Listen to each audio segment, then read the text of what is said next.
Isaac, Dieu d'Israël, toi le Dieu tout-puissant, toi le Dieu tout-suffisant, toi l'Éternel, le Dieu des armées, toi le Dieu grand et redoutable, toi le Dieu vivant et vrai, tendre Père roi éternel, nous te bénissons, nous louons ton Saint-Nom, nous louons ton grand, nous vantons tes mérites, nous levons le main vers toi ce matin, Seigneur. Reçois la gloire, Dieu du ciel et de la terre. Reçois la louange, reçois l'adoration, tendre Père. Que ton nom soit béni ce matin, que ton nom soit glorifié, que ton nom soit magnifié. Roi éternel, c'est Jésus. Merci pour ta bonté, ta fidélité. Merci pour ce que tu fais dans la vie des uns et des autres. Merci pour les vies que tu transformes. Roi des nations, merci pour les vies que tu transformes. Merci pour ce que tu guéris. Merci pour ce que tu bénis. Oh Père éternel, précieux Jésus. Merci pour le but de ce matin. Merci pour ce que tu as commencé à faire. Merci pour ce que tu feras davantage.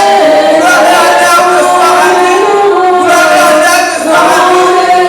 Dans ton nom précieux Jésus.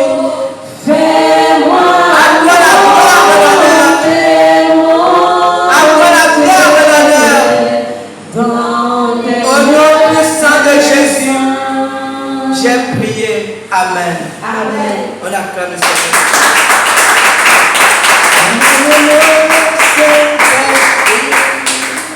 Emmène-moi où tu veux. Emmène-moi auprès de Jésus. Emmène-moi, Saint-Esprit. Emmène-moi, Saint-Esprit. Emmène-moi, emmène-moi où tu veux. Emmène-moi, emmène-moi auprès de Jésus. Emmène-moi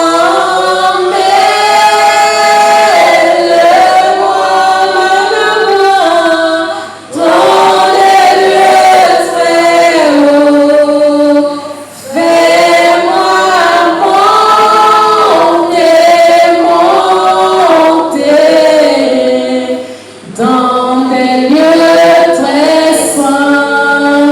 Emmène-moi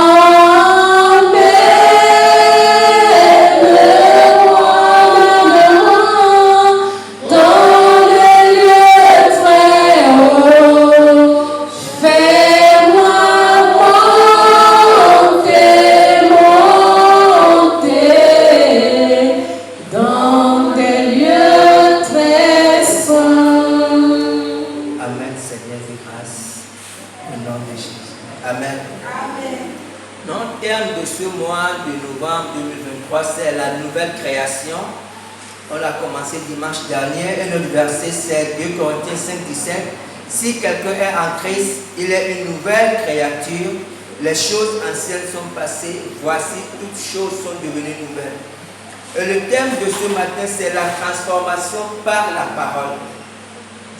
La transformation par la parole. Hébreux 4, verset 12. Car la parole de Dieu est vivante et efficace, plus tranchante qu'une épée quelconque à deux tranchants, pénétrante jusqu'à partager âme et esprit, jointille et moelle. Elle juge les sentiments et les pensées du cœur. La parole de Dieu est esprit et vie. La parole de Dieu est puissante pour transformer nos cœurs, pour transformer nos vies. Mais, bien qu'elle soit très puissante, la parole de Dieu ne peut pas être efficace dans notre vie si nous ne choisissons pas de pratiquer cette parole. Vous comprenez? La parole de Dieu, elle est puissante lorsqu'elle est accompagnée par le Saint-Esprit. Lorsqu'elle est prêchée par un homme rempli du Saint-Esprit. Mais, et lorsque cette parole est prêchée, nous pouvons être touchés. Mais pour que cette parole transforme nos vies, nous devons être d'accord avec elle. Et ce matin, nous allons voir comment les processus, comment la parole de Dieu transforme les gens au fur et à mesure. Ce matin, maman l'a dit, a témoigné Et qu'elle a témoigné de ce qui se passe en elle. Parce que maman a dit se connaît mieux à part Dieu qui la connaît. Elle-même, elle se connaît très bien. Et elle sait comment elle se comportait. Elle connaît l'attrait qu'elle avait au vin, l'attrait qu'elle avait aux ambiances. Elle savait que quand ses soeurs venaient chez elle, elle ne pouvait pas résister. Mais elle se rend compte qu'il y a comme une force qui agit en elle, qui fait en sorte que même quand ses soeurs viennent, elle n'a plus cette envie. Parce que la parole de Dieu, parce que le Saint-Esprit a commencé à opérer quelque chose en elle. Vous savez, quelqu'un peut témoigner, peut dire qu'il était manœuvre et que Dieu l'a béni, qu'il est devenu ministre ou même président de la République. Mais je vous assure, il n'y a pas de plus grand témoignage que de transformation de vie. Amen. Ça, c'est le vrai témoignage. Quand la vie de quelqu'un est transformée. Et c'est ce que la parole de notre loi dit que si quelqu'un est en Christ, il est une nouvelle création. La personne est transformée. La personne n'a plus les mêmes comportements. Et ceux qui connaissent cette personne doivent reconnaître que cette personne n'est plus comme on l'a dit, mais on connaissait cette personne et on sait comment elle était. Même si on ne croit pas en son Dieu, mais nous savons que cette personne ne se comporte plus comme ça. Voilà, ce dimanche est plus important que tous les millions du monde. Comprenez? C'est très et je rends grâce à Dieu pour ce qu'il fait dans la vie de moi l'a dit et pour ce qu'il fait dans la vie des uns et des autres. Nous voyons quand Dieu agit dans la vie des gens, nous les voyons, ça ne peut pas être caché. Amen. Grand 1, le processus de la parole de Dieu. Le processus de la parole de Dieu. Vous savez, la parole de Dieu a un processus dans la vie des gens qui est divisé en 3 phases que nous allons voir. Il y a d'abord la réception de la parole, il y a l'école de la foi et il y a les résultats qu'on peut voir. La première chose, la réception de la parole, et c'est très important. Lorsqu'on prêche la parole de Dieu, ou lorsque quelqu'un écoute la parole de Dieu à la radio, à la télé, quel que soit là où on écoute la parole de Dieu, la première chose c'est recevoir cette parole. Recevoir la parole c'est quoi? C'est être d'accord avec cette parole. Dire que cette parole qui sort me concerne. Ne pas dire que non, la parole concerne mon voisin. Ou quand on prêche une parole, tu te souviens de quelqu'un, tu dis ah cette parole est très bien pour cette personne parce que tu estimes que cette personne se comporte mal. Il y a déjà une là parce que quand on écoute la parole de Dieu, c'est pour soi-même d'abord. La parole de Dieu est comme un miroir et on doit se regarder dans ce miroir et voir les choses que nous devons changer. Donc c'est la première personne. David disait, je serre ta parole dans mon cœur afin de ne pas pécher contre toi. Vous savez, David ne serrait pas seulement dans son cœur les paroles de bénédiction. Quand on dit tu seras béni, tu seras prospère, nous sommes contents, nous acclamons. Non, David ne serait pas seulement ces paroles. David serait toute la parole de Dieu. Les paroles de bénédiction, mais aussi les paroles difficiles. David serait toutes ces paroles dans son cœur. Et quand tu sais la parole de Dieu dans ton cœur, c'est la parole de Dieu. D'abord, tu dis Seigneur, j'ai écouté cette parole. C'est une parole difficile, mais je veux pratiquer cette parole.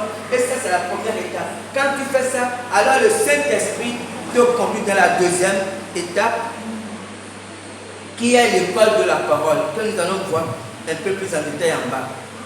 L'école de la parole, c'est les circonstances que le Saint-Esprit crée pour nous permettre d'assimiler une parole de Dieu, pour nous permettre de vivre, d'expérimenter une parole de Dieu. Vous savez, parce qu'à la base, la parole de Dieu est esprit. Elle n'est pas matérielle, elle n'est pas tangible. Donc, lorsqu'on décide d'accepter la parole de Dieu, lorsqu'on décide de vivre, de serrer la parole de Dieu dans le cœur, l'Esprit nous amène dans une deuxième étape, dans une deuxième dimension, où il nous permet d'expérimenter. Il fait pour que cette parole que nous avons écoutée devienne dans notre vie, esprit et vie, se matérialise dans notre vie. Ça peut passer par une épreuve, ça peut passer par une bénédiction, et c'est-à-dire plusieurs situations pour nous permettre de passer par cette étape-là. Comprenez? Et ça, c'est l'école de la parole. Et lorsque on a passé par cette école, parce que vous savez, quand on passe par l'école de la foi, pour avoir l'école de la parole, le résultat peut être positif ou négatif selon la personne. Et on va voir ça avec les exemples. On peut passer par l'école de la parole et avoir un bon résultat, comme on peut avoir un mauvais résultat en fonction de nous, en fonction de notre comportement. Et on va voir ça à la fin, vers la fin. Et effectivement, le résultat est visible. Grand 2. Les laboureurs étrangers. Ésaïe 61, verset 5. Ésaïe 61, verset 5. Des étrangers seront là et feront paître vos troupeaux. Des fils de l'étranger seront vos laboureurs et vos vignerons. Je vais relire ce verset. Des étrangers seront là et feront paître vos troupeaux. Des fils de l'étranger seront vos laboureurs et vos vignerons. Amen. Amen. Ici, qu'est-ce que Dieu appelle des laboureurs étrangers? En fait, ici, Dieu parle des païens. Dieu parlait à Israël. Dieu parle des païens. Mais si on ramène ça dans notre contexte, Dieu parle des gens qui ne connaissent pas Dieu, on va dire les non-chrétiens. Et Dieu dit que ce sont ces gens-là qu'il va utiliser. En fait, c'est Dieu qui va les utiliser pour labourer nos cœurs. Ce sont des laboureurs. Dieu les appelle des laboureurs. Ce sont des hommes, des femmes. Des fois, ça peut être même des méchantes personnes. Des gens qui ne nous aiment pas, que Dieu va disposer pour faire quoi? Pour nous amener, vous comprenez, à pratiquer la parole de Dieu. En faisant quoi? Je donne des exemples. Dieu peut faire en sorte qu'un voisin, un collègue, un ennemi, comprenez, vous escroque, ou vous insulte, ou vous calomnie. Et quand un ennemi, un voisin, par exemple, vient vous escroquer, il vous escroque, c'est quand vous voyez qu'il vous escroque. Mais qu'est-ce que la Bible dit? Jésus a dit dans Matthieu 5, on va lire Matthieu 5, 38 à 44. Vous avez appris qu'il a été dit œil pour œil et dent pour dent. Mais moi je vous dis de ne pas résister aux méchants. Si quelqu'un te frappe sur la joue droite, présente-lui aussi l'autre. Si quelqu'un veut plaider contre toi et prendre ta punie, laisse-lui encore ton manteau. Si quelqu'un te force à faire 1000, fais-en 2 avec lui. Donne à celui qui te demande et ne te détourne pas de celui qui veut emprunter de toi. Vous avez appris qu'il a été dit, tu aimeras ton prochain et tu haïras ton ennemi. Mais moi je vous dis, aimez vos ennemis, bénissez ceux qui vous maudissent, faites du bien à ceux qui vous haïssent et priez pour ceux qui vous maltraitent et qui vous persécutent. Amen. Voilà la parole de Dieu. Vous savez, la parole de Dieu n'a pas 80 explications. La parole de Dieu est claire. Et quand Jésus parle clairement pour que ce soit clair pour tout le monde. Maintenant, qu'est-ce que Dieu fait? Dieu dispose un laboureur étranger, une méchante personne. Et Dieu peut avoir 2 visions sur cette personne. Et ce laboureur étranger, il vient, il t'escroque, comme je donnais cet exemple, il t'escroque. Et tu vois que lui-même il sait qu'il t'escroque. Et si tu le laisses faire, tu peux te dire que si tu le laisses faire, il va dire que tu es mamou, tu es stupide, tu es tout ce qu'il veut. Mais il t'escroque. Mais Dieu dit, Jésus dit quoi? Ne résistez pas aux méchants. Comprenez? C'est que si tu suis cette parole de Jésus, tu dois le laisser t'escroquer. C'est exactement ce que la parole de Dieu dit. La parole de Dieu ne dit pas le contraire. C'est que tu sais qu'il t'escroque, lui-même aussi il sait qu'il te vole, tu le vois, mais tu le laisses faire. Pourquoi? À cause de Dieu. Et tu sais, et quand le laboureur étranger vient te faire du mal, il ne te dit pas que je te fais ça parce que tu es chrétien. Il n'a pas besoin de te dire ça. Lui, il vient te faire quelque chose, il vient te suiter, il vient te faire du mal parce qu'il est poussé à te faire ça. Comprenez? Parce qu'il est poussé à faire quelque chose contre toi. Et toi, en tant qu'homme, en tant que femme, tu as la force de te défendre. Peut-être que tu es plus fort que lui. Peut-être que tu es plus costaud que lui. Tu peux même le bastonner. Mais la parole de Dieu te dit de ne pas résister aux méchants. Voilà ce que la parole de Dieu. Vous savez, la parole de Dieu est claire. Vous savez, mais et c'est là où c'est que nous ne comprenons pas. Mais quand Dieu te dit, je vais peut-être être un peu donner un exemple concret.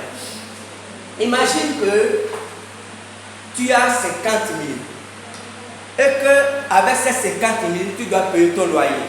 Ok? Et que tu sors avec tes 50 000, où tu vas à la banque chercher les 50 000, et puis quelqu'un te bouscule, un laboureur te bouscule, et il sait que c'est ton argent tombe devant toi, devant lui, il voit que c'est toi, mais il prend peut-être 20 000 dedans. Et lui, il sait que c'est toi, il sait que c'est pour toi, et il prend les 20 000. Et c'est seulement les 50 000 là que tu as. Et tu as la force de récupérer ton argent. Il discute, dit que c'est faux, que c'est son argent. Et qu'est-ce que tu fais? La Bible dit, Jésus dit, de ne pas résister aux méchants. Comprenez? Exemple concret. Et tu le laisses. Pourquoi tu le laisses partir? Tu le laisses pas parce que tu n'as pas la force de te défendre, mais parce que la Bible te dit de ne pas résister, mais tu le laisses partir. Et comment la suite se passe? Comprenez? Et c'est à ce niveau que beaucoup de nous échouons totalement. Mais si tu le laisses partir, il te reste 30 000. Or, tu dois payer ton loyer. C'est ça, non? Et c'est là où tu vas te tourner vers Dieu. C'est facile, mes amis, c'est très facile. Et tu te tournes vers Dieu, tu dis au Seigneur, tu dis Seigneur, cette personne m'a volé, a volé mon argent, et tu sais qu'il a volé mon argent. Et tu sais que j'ai la force de me défendre. Mais à cause de toi, je ne me défends pas. Et tu sais aussi, Seigneur, que cet argent est très utile parce que je dois payer mon loyer. Mais à cause de toi, je ne me défends pas, je vais obéir à ta parole. Et c'est avec douleur. Et tu pars. Comprenez? Voilà comment on espère la parole de Dieu. La parole de Dieu est simple. Quand tu agis comme ça à cause de la parole de Dieu, alors que tu dois payer ton loyer, alors qu'il te manque 20 000 pour payer ton loyer, c'est là où tu vas voir si Dieu va te rembourser les 20 000 ou pas. La parole de Dieu est simple. Vous comprenez? Mais qu'est-ce que nous faisons aujourd'hui? Comme nous avons la pression du bailleur, comme nous savons que c'est notre argent, nous faisons des histoires, nous récupérons notre argent, et nous pouvons récupérer nos 20 000 et nous allons dire espèce de voleur. Le type est parti. Nous sommes contents d'avoir pris notre argent. Nous allons payer notre bailleur, nous sommes contents. Mais ce que nous avons oublié, c'est que nous sommes passés à côté d'une grande expérience avec Dieu. Amen. Nous avons raté une grande école avec Dieu. Vous comprenez? Et ce qui fait que cette école que Dieu a voulu nous passer, nous allons repasser cette école même une année plus tard. Parce que ce que Dieu voulait nous montrer, Dieu voulait nous montrer qu'il est puissant pour prendre soin de nous. Dieu voulait nous montrer que nous n'avons pas besoin de ces 50 000 pour payer le bailleur. Mais si nous ne faisons pas ce que la parole de Dieu dit, nous limitons Dieu, en fait nous comptons sur nos 50 000 et nous payons nos valeurs et nous allons passer notre vie comme ça. Vous savez, c'est qu'en fait nous n'allons rien apprendre de Dieu. C'est pour ça que les chrétiens ne grandissent pas. Pour grandir dans la vie chrétienne, il faut vivre des choses avec Dieu. C'est fondamental. La parole de Dieu est esprit. On prêche une parole. Vous comprenez? Et ça, je dis ça depuis les pasteurs jusqu'à celui qui vient à l'église aujourd'hui. Parce que nous avons transformé nos églises en religion. Dieu a dit que le laboureur étranger, c'est lui qui doit labourer vos champs. Et lorsque Dieu permet des situations, c'est très difficile comme situation. Nous devons, Dieu a dit, à moi la vengeance, à moi la rétribution. Et qu'est-ce qui se passe? Je disais que sur cette personne que Dieu a envoyé, qu'il y a un laboureur étranger, Dieu peut prévoir, si par exemple c'est un voisin qui te persécute, qui te battait, qui fait tout, Dieu peut avoir dans son projet que cette personne devienne un chrétien. Pas forcément par toi.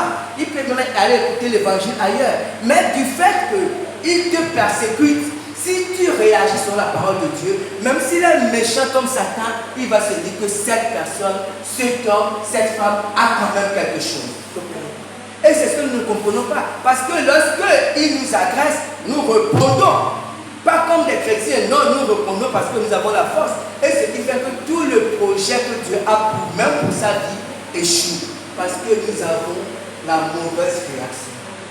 En fait, la vie chrétienne, c'est une vie pratique. Ce n'est pas une vie d'alléluia, amen. On vient à l'église, on prie, on repart à la maison. Non, non, non. la vie chrétienne, il y a une part, la parole de Dieu sort. Dieu dit quelque chose. Mais tout ce que Dieu dit dans sa parole, c'est pour notre bien. C'est que quand Dieu dit une parole, c'est parce que Dieu est capable, Dieu est puissant pour assumer ce qu'il dit. Quand Dieu nous dit de faire quelque chose, Dieu ne le dit jamais pour notre mal. Donc Jésus dit, mais moi je vous dis.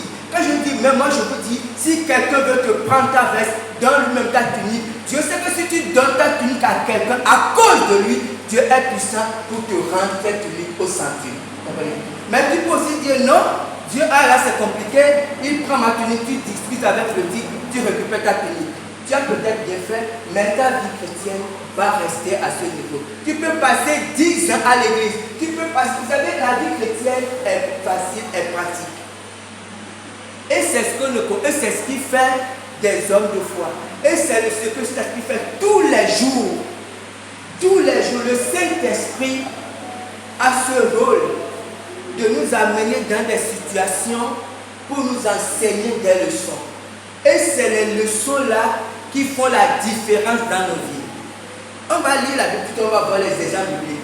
Quand on voit les héros de la Bible, les gens qui se sont distingués dans la Bible, on verra que ces gens-là, vous savez, ils ne sont pas nés héros dans la Bible. À un moment donné, des choses se sont passées dans leur vie et ils ont vécu des expériences avec Dieu et c'est ce qui a fait en sorte qu'ils deviennent des héros. Parce que lorsqu'ils vivaient des choses avec Dieu, ils apprenaient à mieux connaître Dieu, ils apprenaient à faire davantage confiance à Dieu et c'est ce qui faisait des hommes et des femmes de foi, des hommes et des femmes solides. Mais le principe de Dieu, en fait, Dieu veut nous amener à un endroit, vous savez, à un endroit où nous aurons totalement confiance en lui. Vous savez, quelle que soit notre situation, que nous soyons beaucoup riches, même si on est milliardaire, on doit toujours apprendre à dépendre de Dieu. Parce que souvent on a l'impression que la vie de quelqu'un c'est pour les pauvres. Pas du tout. On peut avoir tout l'heure du monde mais être malheureux. Donc ce que Dieu fait, lorsqu'il conduit un homme, lorsqu'il conduit une femme, il veut apprendre à cette personne à compter sur lui, quel que soit ce que la personne a. C'est pour ça que Jésus, quand Jésus parlait dans Matthieu 6, Jésus a dit, ne vous inquiétez pas, car il a dit, car votre Père céleste sait que vous en avez besoin. Jésus a parlé de Père. Quand Jésus parle de Père, pourquoi Jésus parle de Père? Parce que déjà les pères terrestres, charnels, savent prendre soin de leurs enfants. Un bon père charnel, demain c'est lundi, déjà aujourd'hui il est soucieux, se dit déjà que demain l'enfant va aller à l'école, il lui faut l'argent du goûter, il lui faut ceci, cela, il se soucie de ça. Je dis que mais si déjà les pères charnels qui sont méchants, s'ils se soucient des préoccupations, des besoins de leurs enfants, à plus forte raison le Père céleste. Dieu se soucie de tous nos besoins et Dieu veut répondre à tous nos besoins. Comme moi j'ai l'a dit tout à l'heure. En fait, Dieu veut nous accompagner même dans les moindres choses. Mais en fait, c'est nous qui n'arrivons pas à recevoir de Dieu. Comprenez? C'est que Dieu a disposé des grâces, mais il faut que nous puissions avoir ces grâces. Mais pour avoir ces grâces, justement, il faut avoir le bon comportement. Il faut savoir marcher avec Dieu. Il faut savoir demander, exposer la chose à Dieu. Seigneur, il y a telle situation, il y a tel besoin. Et le Seigneur va montrer qu'il peut pourvoir à ce besoin. C'est très important. Amen. Amen. On va avancer. 33, on va voir quelques exemples bibliques. On va voir 6 exemples bibliques pour illustrer ce que j'ai dit. 6 bons exemples et 6 mauvais exemples. 3, quelques exemples de l'école de la foi. On va prendre 3 bons exemples et 3 mauvais exemples. Le premier exemple qu'on va prendre, c'est Abraham. Vous savez, Abraham, lorsque on lit son histoire, lorsque Dieu l'a appelé, Abraham est parti. Comprenez? Il a fait comme nous. Je peux dire qu'il a fait comme nous au début. On lui a prêché l'évangile, il est venu à l'église. Là, c'est le début. Donc, Abraham a quitté sa famille il est parti comme Dieu lui a dit. Il a fait le premier pas. Nous, on nous a prêché l'évangile. Nous sommes venus à l'église. Ok. Mais ça, c'est le début de la vie d'Abraham. Après, je vais lire Genèse 12, versets 10 à 13. Il y eut une famine dans le pays. Et Abraham descendit en Égypte pour y séjourner, car la famine était grande dans le pays. Comme il était prêt d'entrer en Égypte, il dit à Sarai, sa femme, « Voici, je sais que tu es une femme belle de figure. Quand les Égyptiens te verront, ils diront, c'est sa femme, et ils me tueront, et te laisseront la vie. Dis, je te prie que tu aies ma soeur, afin que je sois bien traité à cause de toi, et que mon âme vive grâce à toi. Amen. » Voilà Abraham. Vous savez, c'est notre père Abraham, c'est l'homme de la foi. Mais nous voyons qu'au début de sa vie chrétienne, il n'était pas l'homme de foi qu'il est devenu. Abraham, Dieu l'a appelé, il est parti. Mais à un moment donné, la Bible dit qu'il y avait la famille. Il y avait la famille. Abraham est un père et un chef de famille. Il avait sa famille, il avait des servantes, il avait des troupeaux. Donc il fallait que tout ce monde-là mange. Et Abraham, au lieu d'interroger, de demander à Dieu, Seigneur, ou au lieu de se confier en Dieu dans ces moments difficiles, la Bible dit qu'Abraham est descendu en Égypte. Abraham a voulu se débrouiller lui-même parce qu'il a vu que la chose devenait sérieuse. Il s'est dit, ah, si je vais mourir avec toute la famille là, donc il faut que je trouve une solution comme un bon père de famille. Et il est parti à l'Égypte. Mais en allant en Égypte, il s'est rappelé qu'il avait un autre souci. Parce qu'il avait dit qu'il avait une jolie femme et l'Égyptien ne blaguait pas avec les femmes. Donc il a dit, bon, il a dit, ah, mais toi tu as une jolie femme, si on va là-bas, les gens là risquent de me tuer et te prendre. Donc dis que tu es ma soeur, comme ça au moins, même s'ils te plaident, au moins ils ne vont pas me tuer. Et c'est ce qu'Abraham craignait qui est arrivé. Quand ils sont partis en Égypte, Sarah a pris sa femme. Comprenez? Voilà. Pourquoi? Parce qu'il n'a pas compté sur Dieu. Mais Dieu, dans sa grâce infinie, a fait quoi? Dieu a menacé Pharaon. Dieu est parti, il a dit à Pharaon, laisse la femme de cet homme, car c'est mon serviteur. Sinon, toute ta maison va mourir. Et Pharaon a appelé Abraham, il a dit que, mais pourquoi tu m'as menti? Abraham a dit que, ah, mais je me disais que dans ce pays-là, les gens ne connaissent pas Dieu. Il a dit non, mais tu me poses des problèmes ou pas? Prends ta femme et puis tu vas. Voilà comment Dieu agit. Parce que Abraham connaissait Dieu, vous comprenez? Mais il ne savait pas que Dieu s'occupait même des détails, Dieu s'occupait même de son bien-être, Dieu s'occupait de sa femme. Abraham ne savait pas que Dieu pouvait aller jusqu'à ce niveau. Donc quand la famille est éclatée, il a voulu, comme on dit, débuter un peu Dieu, il ne faut pas que Dieu fasse tout. Il a voulu se débrouiller. Et en se débrouillant, il a compliqué sa situation, vous comprenez? On lui a arraché sa femme. Et Dieu a dit agir. Et Abraham a appris une leçon importante. Vous comprenez? Et quand vous lisez toute la vie d'Abraham, vous verrez qu'Abraham est parti de leçon en leçon. Mais ce qui était bien, quand il apprenait une leçon, il ne revenait plus jamais sur la même chose. C'est comme ça que Dieu bâtit les hommes de foi. Tu ne peux pas devenir un homme de foi, tu ne peux pas devenir une femme de foi si tu n'as aucune histoire avec Dieu. Comment tu vas faire? Écoute, même si tu te lèves un matin, il te manque 10 000. Tu es enfant, il te manque 10 000. Tu as besoin de 10 000. Vous savez, tu peux, c'est vrai, tu as peut-être un nom, tu as peut-être une tante, tu as peut-être ta cousine là-bas qui fait le commerce. Tu sais que si tu l'appelles, en tout cas, elle va quand même te dépanner. Mais avant d'appeler tout ce monde-là, va d'abord voir Dieu. C'est comme ça que tu dis, Seigneur, j'ai besoin de 10 000. Je dois payer quelque chose d'important. Tu sais que j'en ai besoin. Donne-moi 10 000. Et quand tu fais ça, tu attends. Si tu dois aller quelque part, tu fais des choses. Tu verras si Dieu va te donner les 10 000 ou pas. Si Dieu ne te donne pas 10 000, alors c'est un faux Dieu. C'est comme ça que le chrétien fonctionne. Mais si dès que tu as besoin de 10 000, tu cours partout, tu passes la journée à appeler tous tes parents. Et après, c'est tout ce qui te donne 10 000. Demain, tu as besoin de 20 000. Tu appelles tous tes amis. Comment tu vas vivre? Comment tu vas apprendre à connaître Dieu? Ça veut dire que tu n'as rien compris de la vie de Dieu. Parce que lorsque Dieu vient dans ta vie, Dieu veut te montrer qu'il est un Dieu tout puissant. Il veut te montrer qu'au-delà de ta, même si tu as des choses, au-delà de tes amis, il est plus sûr que tes amis. Il est plus sûr que tes parents. C'est un abri. David dit qu'il est une forteresse. Il est un abri sûr.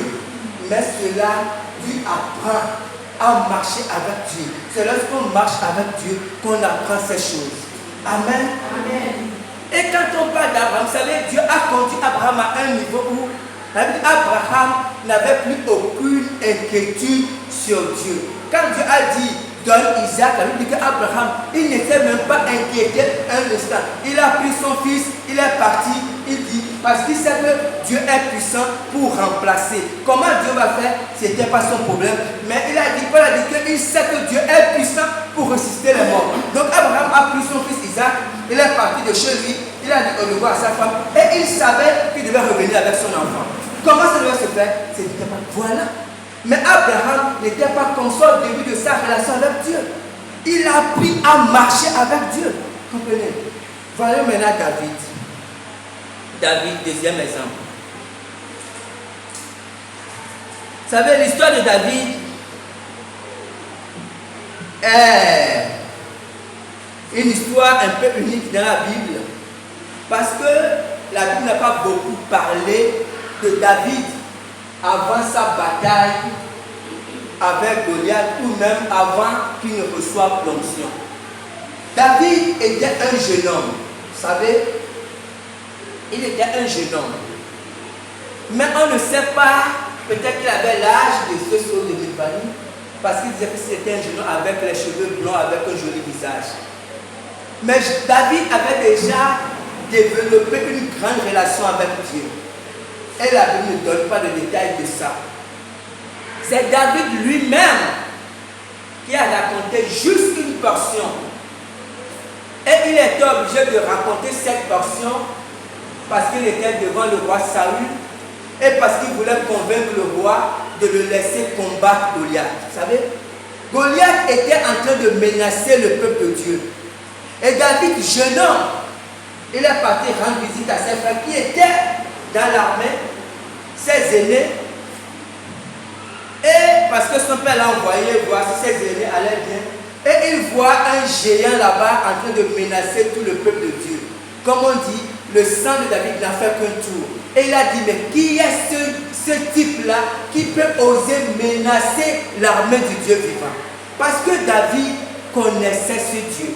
David, dans son intimité, avait développé des choses extraordinaires avec ce Dieu. Et David savait qu'il n'y avait pas d'amis plus fidèles, il n'y avait pas d'amis plus sûrs que ce Dieu-là. Et David a dû expliquer un peu au roi Saül pour le convaincre de le laisser terrasser ce géant. Lisons ce que David a dit. 1 Samuel 17, versets 34 à 37. David dit à Saül, ton serviteur faisait perdre les brebis de son père. Et quand un lion ou un ours venait en enlever une du troupeau, je courais après lui. Je le frappais et j'arrachais la brebis de sa gueule. S'il se dressait contre moi, je le saisissais par la gorge, je le frappais, je le tuais. C'est ainsi que ton serviteur a terrassé le lion et l'ours. Et il en sera du Philistin, de ceux incirconcis comme de l'un d'eux. Car il a insulté l'armée du Dieu vivant. David dit encore, l'Éternel qui m'a délivré de la griffe du lion et de la part de l'ours, me délivrera aussi de la main de ce Philistin. Et Saül dit à David, va et que l'Éternel soit avec toi. Vous comprenez? David n'avait même pas, une fraction de seconde d'inquiétude. David ne disait même pas que peut-être. Non. Parce que David était sûr à 100% que Goliath devait mourir et que c'est lui qui devait le terrasser. Mais pourquoi? Pourquoi? Parce que David avait un vécu avec Dieu. David a combattu avec le lion. Et David fait que ce n'est pas normal.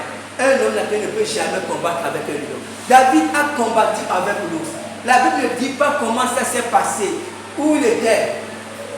Et David a terrassé ces deux bêtes féroces. Et David savait que c'était à cause de lui. Vous savez, David, quand vous lisez les psaumes, quand vous lisez sa vie, il a commis de grands péchés dans sa vie, mais sa relation avec Dieu ou sa confiance en Dieu n'a jamais souffert. Parce que David savait comment Dieu traitait ses amis. Et c'est très important. Et c'est ce que le Saint-Esprit essaie de nous enseigner. Et si David n'avait jamais fait face au lion, quand David avait vu le lion, s'il avait fui, David n'aurait jamais combattu avec Goliath. C'est ce que je vous disais en amont. Que quand le monsieur, le méchant, te vole tes 20 000, si tu récupères tes 20 000, tu n'auras rien appris avec Dieu. Comprenez?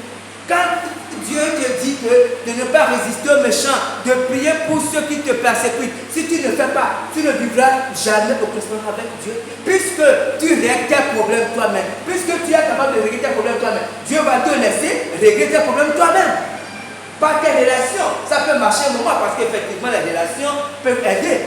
Mais il va arriver un moment où tes relations ne pourront rien faire et Dieu va te regarder. Parce que quand Dieu essayait de te montrer à compter sur lui, tu n'as pas voulu. Tu as voulu plutôt profiter de tes relations.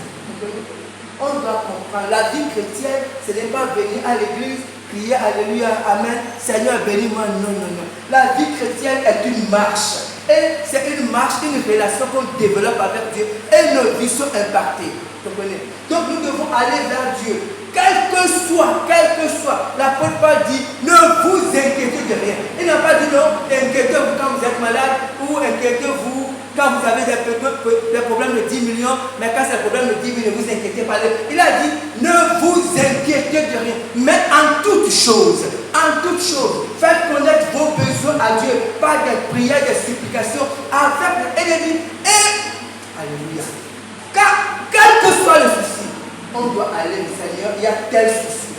Seigneur, il y a tel souci. Seigneur, je veux réussir cette année à l'école. Quelles que soient les difficultés, tu dis, Seigneur, c'est vrai que cette matière est très difficile, mais je veux la comprendre. Ouvre mon intelligence, parce que je veux comprendre ça. Tu as dit que je suis la tête et la queue, et je veux être la tête. Voilà la vie chrétienne. La vie chrétienne, c'est pratique. Ce n'est pas, et tu parles avec Dieu, et tu laisses Dieu agir, et tu verras la gloire de Dieu. Amen. Amen. Notre troisième bon exemple, c'est Rahab. Rahab la prostituée. Rahab, son histoire s'est passée, c'était une prostituée. Et non seulement elle était prostituée, de deux, elle n'était même pas juive. Elle était quoi? Cananéenne. Et en plus prostituée. Mais elle est rentrée dans l'héritage d'Israël. Elle fait partie même des ascendants de Jésus. Parce qu'elle a compris comment Dieu fonctionne. Lisons une partie de son histoire, Josué 2. Le roi de Jéricho envoya dire à Rahab, fais sortir les hommes qui sont venus chez toi, qui sont entrés dans ta maison, car c'est pour explorer tout le pays qu'ils sont venus. La femme prit les deux hommes et les cacha et elle dit, il est vrai que ces hommes sont arrivés chez moi, mais je ne sais pas d'où ils étaient. Et comme la porte a dû se fermer de nuit, ces hommes sont sortis. J'ignore où ils sont allés. Hâtez-vous de les poursuivre et vous les atteindrez. Elle les avait fait monter sur le toit et les avait cachés sous les tiges de lin qu'elle avait arrangées sur le toit. Ces gens les poursuivirent par le chemin qui mène au gué du Jourdain et l'on ferma la porte après qu'ils furent sortis. Avant que les espions ne se couchent, Rahab monta vers eux sur le toit et leur dit, l'Éternel, je le sais, vous a donné ce pays. La terreur que vous inspirez nous a atteints et tous les habitants du pays tremblent devant vous. Car nous avons appris comment, avoir sorti d'Égypte, l'Éternel a mis à sec devant vous les eaux de la mer Rouge et comment vous avez traité les deux rois des Amoréens au-delà du Jourdain, Sihon et Og, que vous avez dévoués par interdit. Nous l'avons appris et nous avons perdu courage. Et tous nos esprits sont abattus à votre aspect. Car c'est l'Éternel votre Dieu qui est Dieu en haut dans les cieux et en bas sur la terre. Et maintenant je vous prie, jurez-moi par l'Éternel que vous aurez pour la maison de mon Père la même bonté que j'ai eue pour vous. Donnez-moi l'assurance que vous laisserez vivre mon Père, ma mère, mes frères, mes soeurs et tout ce qui leur appartient. Et que vous sauverez et que vous les sauverez de la mort. Ces hommes lui répondirent, nous sommes prêts à mourir pour vous si vous ne divulguez pas ce qui nous concerne. Et quand l'Éternel nous donnera ce pays, nous agirons envers toi avec bonté et fidélité. Amen. J'ai pris juste une partie de l'histoire de Rahab. On disait, cette femme était une prostituée, de notoriété publique, je pourrais dire une prostituée internationale, bien reconnue prostituée, et elle était cananéenne. Et elle avait sa maison sur, à l'époque, les gens conduisaient les villes, c'était des murailles, des grandes murailles, et sa maison était sur la muraille. Quand les deux espions que Jésus a envoyés sont entrés dans Jéricho, les autres les ont aperçus, mais ils sont partis chez Rahab, la prostituée. Et elle les a cachés. En fait, elle a risqué sa vie. Elle a menti à son roi. Elle les a cachés, elle les a protégés. Et après, elle les a laissés partir par la fenêtre. Elle a fait une toile par la fenêtre. Pourquoi elle a fait ça? Pourquoi a-t-elle risqué sa vie? Parce qu'elle a dit qu'elle a reconnu que l'Éternel, le Dieu des Juifs, est le vrai Dieu. Et elle savait que Jéricho était déjà entre les mains des Juifs. Comprenez? La ville était encore là. Elle était encore là. Mais pour elle, elle savait déjà que les Juifs devaient prendre la ville et qu'ils devaient les tuer. Et elle a sauvé sa famille. Elle a eu foi en Dieu, en ce Dieu qu'elle ne connaissait même pas. Comprenez? À cause des échos qu'ils ont appris. Voilà comment Rahab est rentrée dans l'héritage d'Israël. Par sa foi, en considérant seulement ce que Dieu a fait avec son peuple. Amen. Amen. Maintenant, nous allons voir après les trois mauvais exemples. Premier mauvais exemple, c'est le peuple dans le désert. Le peuple de Dieu dans le désert. Dieu, je vais aller plus vite, Dieu, quand il les a fait sortir du pays d'Égypte, Dieu les a fait marcher dans le désert. Deutéronome 8, verset 2. Souviens-toi de tout le chemin que l'Éternel ton Dieu t'a fait faire pendant ces 40 années dans le désert, afin de t'humilier et de t'éprouver, pour voir quelles étaient les dispositions de ton cœur, si tu garderais ou non ces commandements. Dieu a amené ce peuple dans le désert. Pourquoi? Dieu était puissant pour les amener par un raccourci. Mais Dieu a voulu les amener dans le désert parce que Dieu voulait voir quelle était leur motivation, qu'est-ce qui était important pour eux. Est-ce que c'était leur confort, leur bien-être ou c'était Dieu? Parce que ce peuple, dès qu'il y avait un petit souci, ils se plaignaient et murmuraient et ils insultaient Moïse, ils disaient beaucoup de choses. Et dès que Dieu résolvait ce problème, ils étaient contents. Donc en fait, ce qui les intéressait, ce n'était pas Dieu lui-même, mais c'était le bien que Dieu pouvait faire pour eux. En fait, c'est un peuple qui profitait des bontés de Dieu, qui aimait Dieu seulement lorsque les choses allaient bien. Et à un moment donné, Dieu était fatigué, Dieu les a rejetés. Dieu a dit c'est fini, vous allez traîner dans ce désert. Et ils ont traîné dans le désert pendant 40 ans. C'est-à-dire que Dieu les a conduits. Et c'est ce que Dieu fait avec nous. Et quand Dieu conduit, quand vous lisez l'histoire, vous verrez qu'il n'y avait pas que de beaux moments. Il y avait des bons et de mauvais moments. Mais ce qui est fondamental dans la vie du chrétien, c'est le comportement que nous avons pendant les mauvais moments. C'est fondamental. Comment réagis-tu quand les choses vont mal? Est-ce que tu murmures? Est-ce que tu te plains? Est-ce que tu vas vers Dieu? Parce que tu peux aller vers Dieu, tu dis Seigneur, je veux ça. Dieu est capable de te donner ça. Mais Dieu peut attendre. Peut-être que tu disais qu'il me faut ça aujourd'hui. La Bible dit que Dieu est le maître des temps et des circonstances. Tu peux te dire que si je n'ai pas ça, je vais mourir. Dieu sait que si tu n'as même pas ça pendant un mois, tu ne vas pas mourir. Dieu peut même te laisser un mois. Comprenons bien comment Dieu n'est pas un homme. Comprenez? Tu peux te dire que là, imagine que tu dois l'argent à quelqu'un. Et que la personne a crache du feu. Cette personne-là, il ne faut pas blaguer avec lui. Ça dit quand tu lui donnes de l'argent, il ne faut même pas oser. Donc tu savais que tu donnes de l'argent et tu es arrivé à échéance. Et tu dis Seigneur, Seigneur, donne l'argent parce que je n'ai pas répondu avec celui-là. Dieu sait que c'est quelqu'un qui crache du feu, vous comprenez? Et Dieu sait que c'est important pour toi, que la qualité soit jolie. Mais Dieu peut laisser encore une seconde. Parce que qu'est-ce que Dieu veut te montrer? Dieu veut te montrer que même si c'est quelqu'un qui crache du feu, il peut te laisser tranquille pendant une seconde. Parce que, vous savez, tout ce qui se passe dans la vie de Dieu, Dieu veut montrer qu'il est le maître des temps et des circonstances. Dieu peut te donner l'argent. Tu donnes à la personne, le problème est réglé. Dieu peut faire comme ça, comprenez? En fait, quand on demande à Dieu, on ne donne pas des instructions à Dieu. Dieu fait comme il veut. Le problème sera résolu. Vous comprenez? Mais à la façon de Dieu. Nous, on doit comprendre ça. Dieu, tu peux dire, Seigneur, c'est urgent. Dieu sait que ce n'est pas urgent. Dieu va dire non, le problème sera réglé, mais pas à ta façon. Parce que à la fin du problème, quand ça sera réglé, tu vas apprendre une leçon importante. Parce qu'en fait, si Dieu te donne les 10 000, les 20 000, les 100 000, si tu n'apprends aucune leçon, ça ne sert à rien. Ni pour toi, ni pour Dieu. On doit comprendre ça. Dieu veut régler les problèmes de nos vies. Mais au-delà des problèmes ponctuels que Dieu règle, Dieu veut que nous apprenions des leçons importantes pour le futur. Parce que demain, on peut avoir un problème 10 000 fois plus difficile que ce qu'on a aujourd'hui comme problème. Mais si on n'a rien appris comme leçon, comment pourrons-nous marcher? C'est ça qu'on doit comprendre. Donc, lorsque les situations se présentent, Dieu utilise les circonstances comme il veut.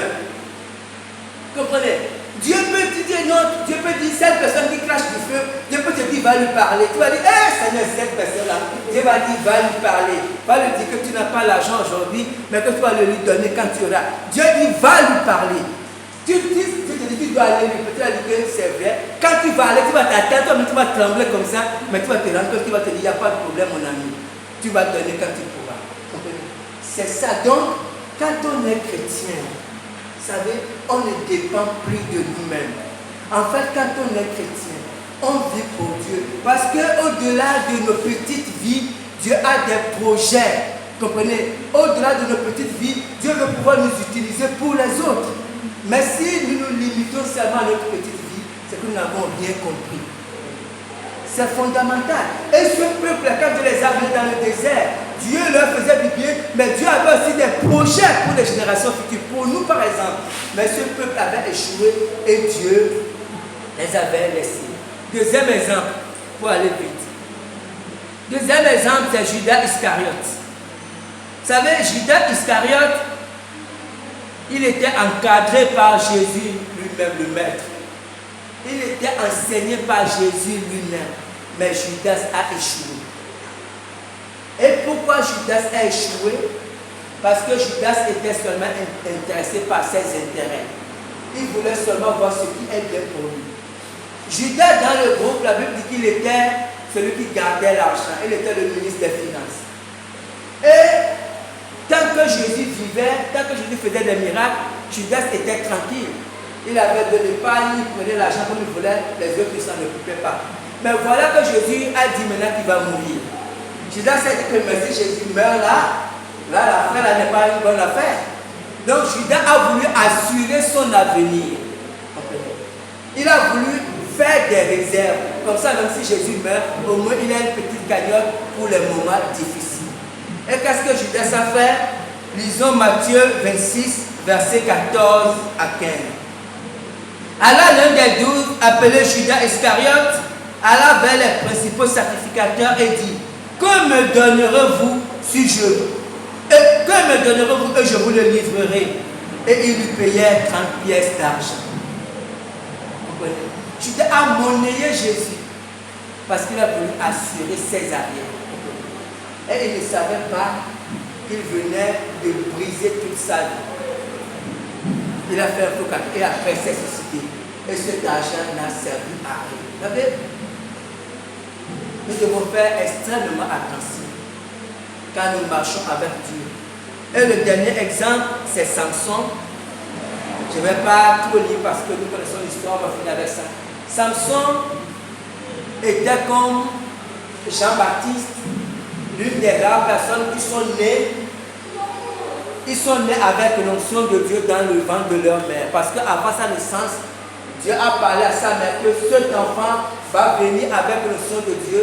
Il y aura l'onction sur ses cheveux. Donc Samson est né déjà avec l'onction de Dieu. Il n'y a pas beaucoup qui ont ça. Jean-Baptiste, c'était pareil. Mais Samson, quand vous lisez sa vie, Samson aimait faire seulement ce qui plaisait à son cœur. Il aimait seulement faire ce qui plaisait à son cœur. Et en faisant ça, il est tombé dans le bain de Delilah et il a perdu. Dieu voulait faire quelque chose avec lui. Et en fin de compte, C'est vrai qu'à la fin, il a tué quelques Philistins, mais ce n'était pas le projet que Dieu avait avec lui. Il n'est pas parti là où Dieu voulait qu'il aille. Donc on doit comprendre, c'est fondamental. Quand on devient chrétien, la base principale, la force de la vie chrétienne, c'est compter sur Dieu. Quel que soit qui nous sommes, quel que soit ce que nous avons, même si on est peut-être à la République, même si on est le manœuvre, l'homme, la femme le plus pauvre, la plus pauvre du Gabon, cela n'a aucune espèce d'importance. Je vais le redire, qu'on comprenne. Lorsqu'on rencontre Dieu, vous comprenez, lorsqu'on devient chrétien, né de nouveau, notre situation familiale, financière, qu'est-ce que soit ce que vous voulez, n'a aucune espèce de valeur. Parce que lorsqu'on rencontre Dieu, comme on a chanté, il a essuyé mes larmes, Jésus a changé mon histoire. Parce que lorsqu'on rencontre Dieu, en fait, Dieu veut changer notre histoire. Si on ne comprend pas, si on n'a pas compris que ça c'est. Quand David, il était un jeune homme, quand il a rencontré Dieu, Dieu a changé son histoire. Il est devenu roi d'Israël. Il a terrassé le reste. Quand Abraham a rencontré, tous ceux qui, tu ne peux pas rencontrer Dieu et avoir la même histoire. Ce n'est pas possible. Ça veut dire qu'il y a quelque chose, comme disent les Anglais, something is wrong. Il y a quelque chose qui ne marche pas. Il y a quelque chose qui ne cloche pas.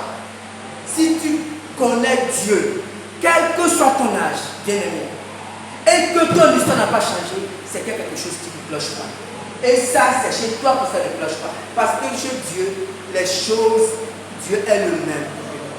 Donc, lorsqu'on rencontre Dieu, c'est que Dieu veut faire quelque chose dans ta vie. Maintenant, tu dois prendre la Bible et pratiquer la Bible comme un enfant. C'est-à-dire que ce que Dieu dit, Dieu a dit ça, tu le fais. Il y a des choses qui sont difficiles. Tu dis au Seigneur, ça là c'est difficile. J'ai envie de le faire, mais c'est difficile pour moi. Aide-moi. Dieu va te faire grâce. Tu vas faire et tu vas voir comment Dieu va changer ta vie. Quand il est sorti du Seigneur, j'ai besoin de ça. Pose les trucs à Dieu et tu vas voir. C'est comme ça qu'on marche avec Dieu. Comme un enfant. Amen. Amen. Et que Dieu bénisse sa parole.